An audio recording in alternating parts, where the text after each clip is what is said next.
On hold for now, a massive gas leak in Southern California, the San Diego connection to a company facing dozens of lawsuits, and the price tag on that environmental disaster. Plus, in the science world, just bet on Einstein, the experts who just found evidence to prove him right again, nearly a century after he developed his theory. KPBS Evening Edition starts right now.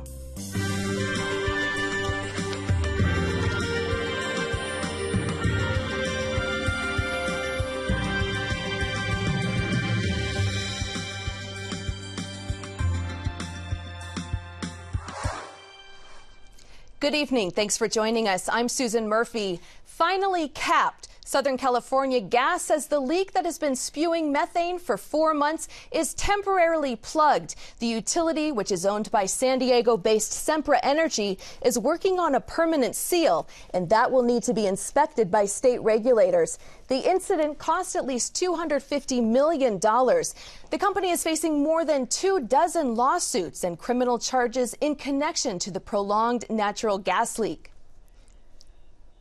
The California Coastal Commission has fired its executive director after a heated debate on Wednesday that pitted environmentalists against developers. Commissioners voted 7-5 to dismiss Charles Lester during a lengthy closed session late last night. The move followed a day filled with public testimony, largely by environmentalists who supported him. After the vote, Lester told the crowd at the commission hearing to be proud of their commitment to California's coastline. And so if there's any silver lining, I am so energized by all the people who came together for this. Past and current governors, assembly speakers, and Senate leaders appointed the 12 coastal commissioners who decided Lester's fate. Before the commission's vote, Assembly Speaker Toni Atkins tweeted an apology to the public. She said she truly thought her appointees would be better stewards of the coast.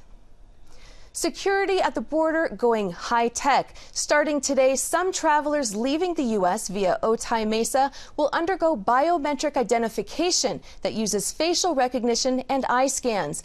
Customs and Border Protection is testing new kiosks at the border crossing. CPB officials say the scans will help secure the border by improving reporting and analysis of international visitors. The testing phase of the project will last until May.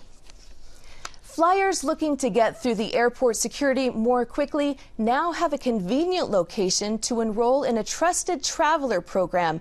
KPBS reporter Matt Bowler tells us the Transportation Security Administration has a new office at Lindbergh Field.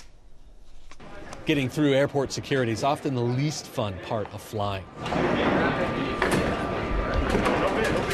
But the TSA's 4-year-old pre-check program can save travelers a lot of time, and now it's even easier to enroll. A new office to sign passengers up for the Trusted Traveler program just opened up at Lindbergh Field. TSA spokesman Nico Melendez says enrolling in the pre-check program will save you a lot of time. They won't have to remove their shoes. They don't have to take their laptop out of their bag or their outer coat off. We're opening here in San Diego at the airport in Terminal 2 a TSA pre-check enrollment center that allows passengers really a one-stop shop when they're traveling to come in and enroll in the program. 13 airlines accept the pre-check program, and it works at over 150 airports across the country. Bill Harris came in to renew his pre-check. Harris says skipping the long lines lets him start his vacation at the airport. You can get to the head of the line and you're at your gate, or you're at the bar or the snack shop, or wherever you want to be in no time, versus standing in long lines. The TSA wants to point out if you're already registered in another Trusted Traveler program like Sentry, or if you're active military, you don't need to sign up for pre-check. Just use those ID numbers when you book your ticket, and you too can skip the line. Matt Bowler, KPBS News. Ever been stuck in traffic on the freeway, wondering if there's a better way to commute? Next time, look up. You may spot a billboard promoting the Metropolitan Transit System. The Public Transit Agency is in the midst of an advertising campaign, which was presented today at the MTS board. It's focusing on the agency's new website, low-floor trolley cars, and rapid bus services. The campaign cost about $121,000. It comes at a time when cheap gas prices are putting a damper on public transit ridership across the country.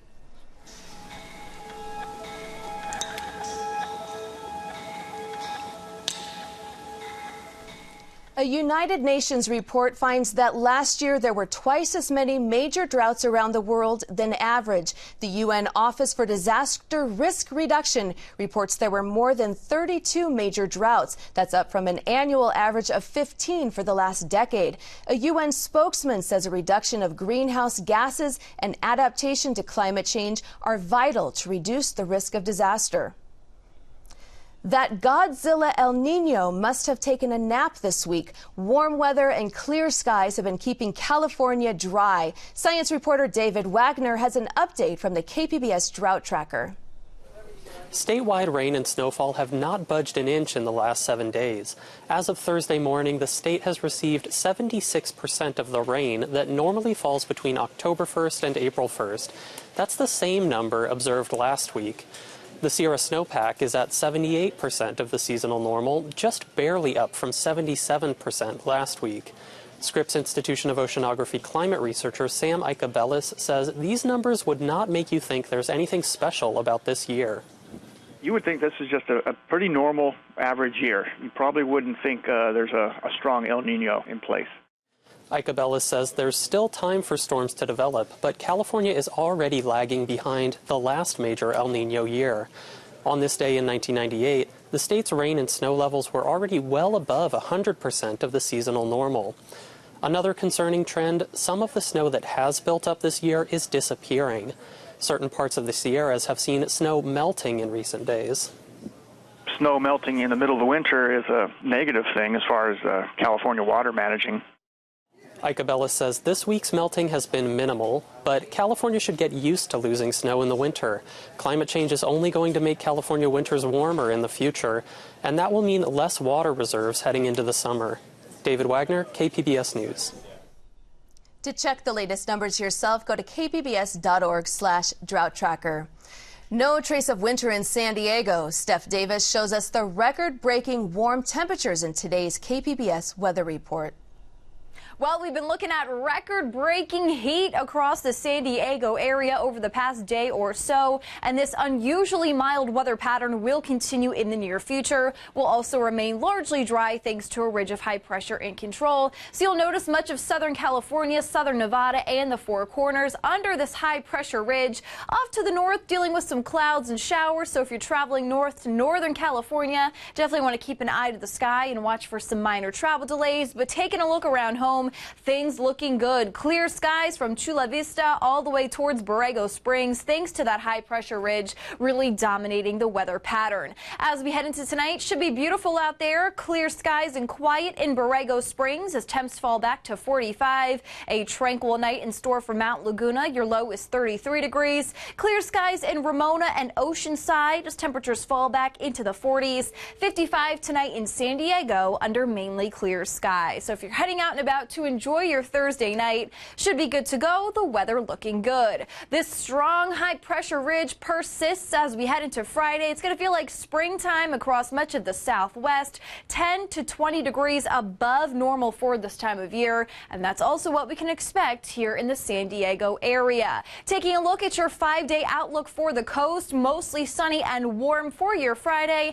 Now, the National Weather Service has issued a beach hazards statement for the coastal areas due to an increase in rip currents and higher swell. So if you're heading to the coast, especially to the beaches, just exercise caution if you're heading out to the water. Though temperature-wise, it should remain very nice. Then it'll really heat things up Sunday and Monday as temperatures climb into the 80s. 80 degrees for your Friday inland, mostly sunny skies, partly sunny and nice on Saturday. And then Sunday, Monday, and Tuesday, we're looking at wall-to-wall sunshine with daytime highs well above average, climbing to the low 80s. Even the mountains will be mostly sunny and warm for your Friday. High temperature 65, same deal Saturday and into the day on Sunday. 63 with sunshine on Monday, sunny and warm as we look ahead to Tuesday across the mountains. 5-day outlook for the deserts, it is hot. 87 on Friday, same deal on Saturday, so definitely be careful there if you're heading out and about in this extreme heat. We're into the upper 80s on Sunday, 85 on Monday with mostly sunny skies. It'll remain sunny, warm, and dry in the deserts as we look ahead to Tuesday. Steph Davis, KPBS News. Following up on the Oregon Wildlife Preserve that was occupied by an armed group of activists, the last 4 occupiers at the Malheur National Wildlife Refuge surrendered today. The occupation began more than a month ago. The FBI says Wildlife Preserve will remain closed for several weeks as authorities inspect the area and gather evidence. There is a showdown brewing between environmentalists and cattle ranchers off the California coast. A new lawsuit is trying to stop thousands of cattle from grazing at Point Reyes National Seashore.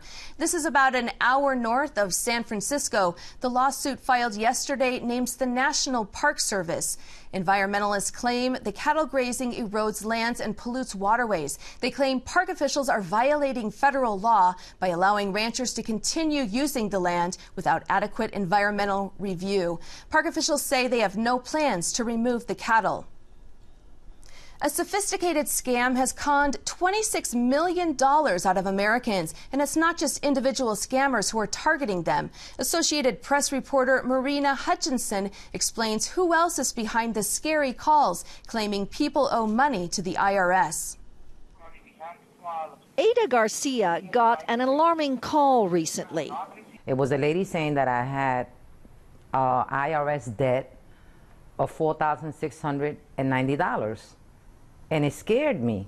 Garcia wasn't alone. As tax filing ramps up, so have the number of scammers posing as IRS representatives.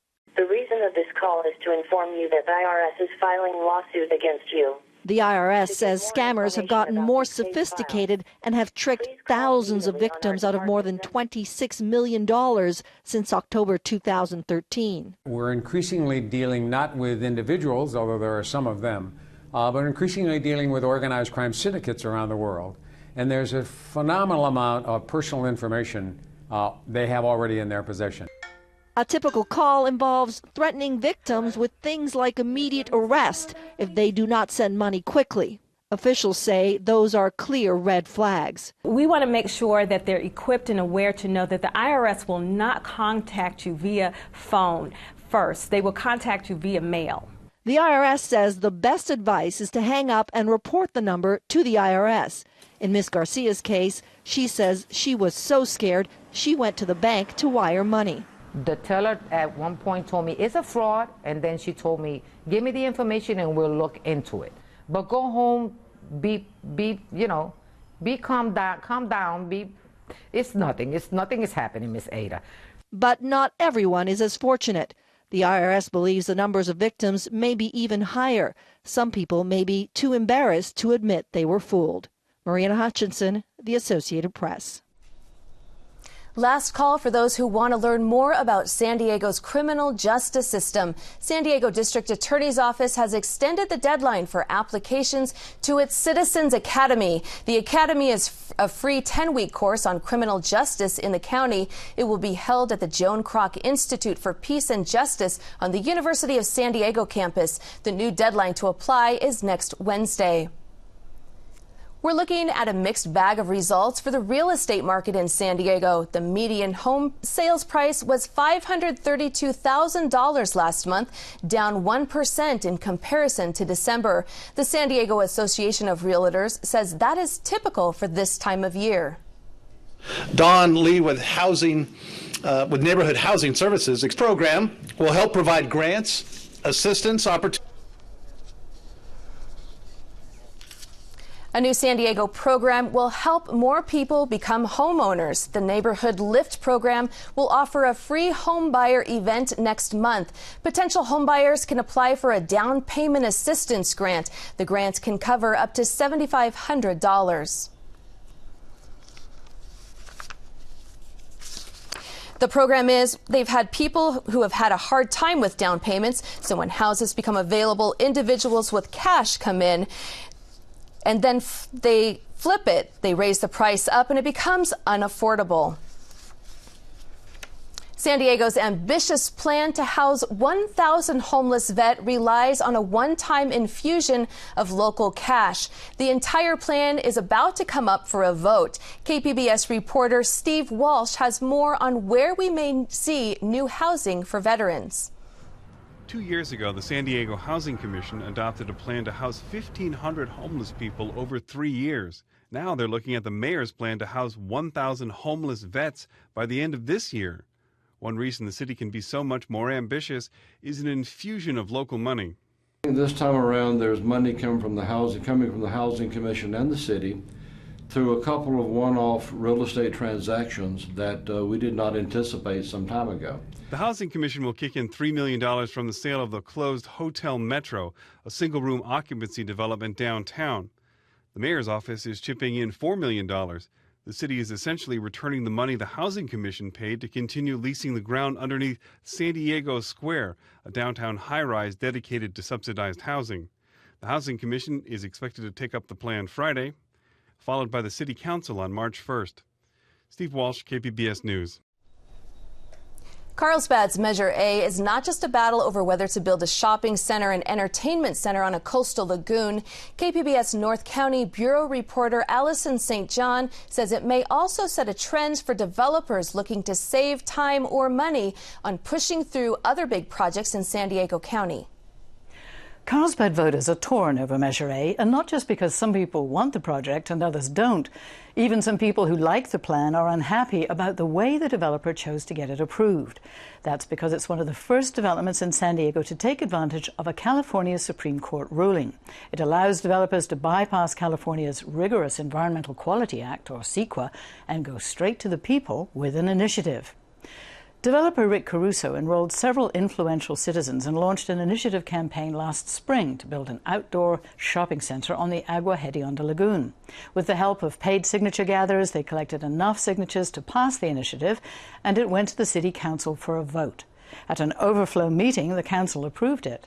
Caruso says this is just as thorough as going through the rigorous CEQA process. We did every single study that would have been required under CEQA and gave it to the city, and they did an independent review of all of our studies, 4,000 pages. So anything that would have been done under CEQA was done. But opponents like Deanne Weimer of the nonprofit group Citizens for North County say this is not as thorough as the CEQA review process. She says the plans presented to the city staff are conceptual and not specific. For example, it complies with height limits, but there are no engineering drawings to be reviewed. The fact that we don't have the plans, we haven't seen the plans, and we're being asked to vote on this is questionable. And I think we're concerned that people are being misled and misguided by the Caruso-affiliated operation. That's why opponents collected another round of signatures to get the project on the ballot. Now both sides are out in force campaigning. What's at stake is not just a lovely location in Carlsbad, but the way development projects are approved in San Diego. Livia Borak, an attorney with Coast Law Group, says the outcome will affect voters all over San Diego County. Because of the process, the CEQA process enables not only the public but also decision makers to weigh what's in the environmental impact report. It enables them to analyze what mitigation measures should be put on the project and to consider alternatives to the project. The initiative process gives voters one option: take it or leave it as is, as it's proposed. It's that take it or leave it choice that bothers some Carlsbad residents. They worry the city will have less authority to make changes if Measure A is approved.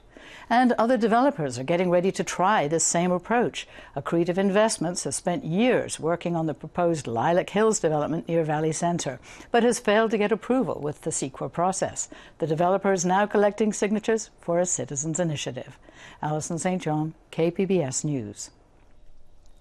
Torrey Pines State Reserve is the third most visited state park in California. Close to 3 million people find their way to the nearly 2,000-acre park each year.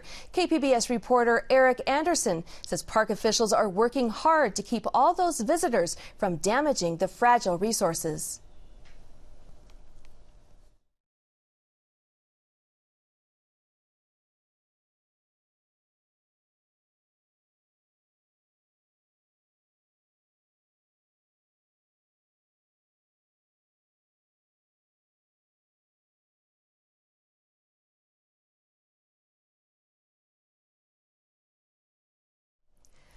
About 4,500 Marines and sailors will leave San Diego tomorrow aboard 3 combat ships that will take them to the Middle East and the Asia-Pacific region. The combat-ready service members are assigned to the 13th Expeditionary Unit and Boxer Amphibious Ready Group.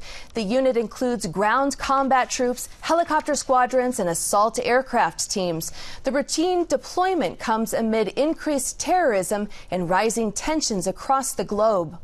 Navy spokeswoman Officer Dawn Stankus says the Marines and sailors will work together on a variety of missions, including humanitarian assistance, disaster relief, any embassy evacuation operations that might have to occur, security operations, deterrence. The main reason for the sailors and Marines to be there is to provide that forward presence. The force will replace an East Coast amphibious readiness group. They launched airstrikes against so-called ISIS, held training operations with other nations, and performed security operations throughout the Pacific. A legal challenge that could deal a significant blow to California's high-speed rail plan was heard today in a Sacramento courtroom. An attorney representing Central Valley landowners argued that the rail plan no longer reflects what voters approved in 2008. A judge is expected to rule in the case in the next 90 days. A ruling against the authority could freeze billions of dollars in Proposition 1A construction money. I'm Hari Srinivasan. On the next News Hour, Gwen Ifill and Judy Woodruff moderate a Democratic presidential debate between Bernie Sanders and Hillary Clinton. That's Thursday on the PBS News Hour. We have a programming note. KPBS Evening Edition will not be re-airing at 6:30 tonight, so we can bring you live coverage of the Democratic debate between Hillary Clinton and Bernie Sanders. Stay tuned for a special edition of the PBS News Hour at 6 o'clock here on KPBS. Did you hear the chirp? It's the chirp heard around the world. Scientists have finally detected gravitational waves. These are the ripples in the fabric of space and time that Albert Einstein predicted a century ago. Experts say the findings will change how astronomers observe the cosmos. But this is just the beginning. This is the first of many to come. Now that we have detectors able to detect these systems, now that we know that binary black holes are out there, we'll begin listening to the universe. Some physicists say the discovery is as big a deal as the 2012 discovery of the subatomic God particle. Some say this is bigger. Here's a look at what we're working on for tomorrow in the KPBS newsroom. On Morning Edition, an industry drowning on the West Coast, the state leaders who are scrambling to save the fishermen and their livelihood. And on Midday Edition, the sights and sounds of the American dream on stage in San Diego. That's tomorrow on KPBS Radio. You can find tonight's stories on our website, kpbs.org/evening edition. Thank you for joining us. Have a great evening.